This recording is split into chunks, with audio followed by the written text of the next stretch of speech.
तीन साधु। एक बार की बात है, एक औरत अपने घर से निकली। उसने घर के सामने देखा, उनके घर के सामने तीन साधु महात्मा बैठे हैं, लेकिन वो उन्हें पहचान नहीं पाई। उसने कहा, मैं आप लोगों को नहीं पहचानती, बताइए कुछ काम है क्या? हमें भूख लग रही है, खाना मिलेगा क्या? भोजन करना है, साधु बोले। उस औरत ने कहा, ठीक है, आ जाओ, अंदर में खाना खिलाती हूँ। क्या तुम्हारा पति घर में है? एक साधु ने पूछा। नहीं, वो कुछ देर के लिए बाहर गए हैं, औरत ने जवाब दिया। तब हम अंदर नहीं आ सकते, तीनों एक साथ बोले। थोड़ी देर में पति घर वापस आ गया।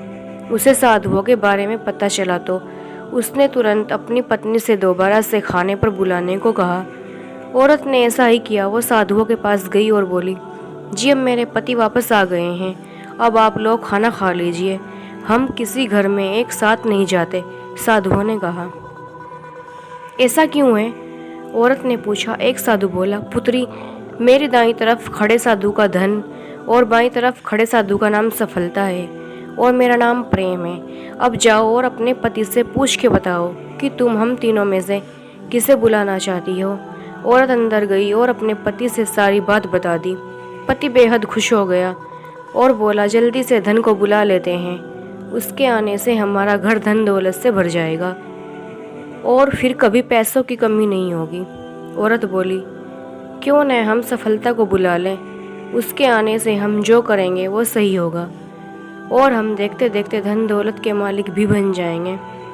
हाँ, तुम्हारी बात भी सही है, पर इसमें मेहनत करनी पड़ेगी। मुझे तो लगता ही है धन को ही बुला लेते हैं। पति बोला कि धन और सफलता में तो आना चाहे आ जाए।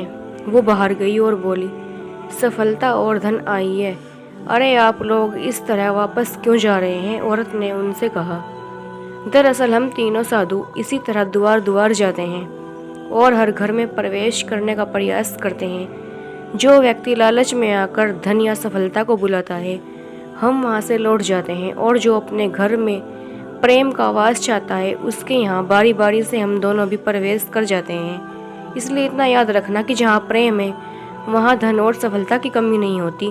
ऐसा कहते हुए धन और सफलता नामक साधुओं ने अपनी बात पूरी करके वहाँ से हमेशा के लिए चले गए।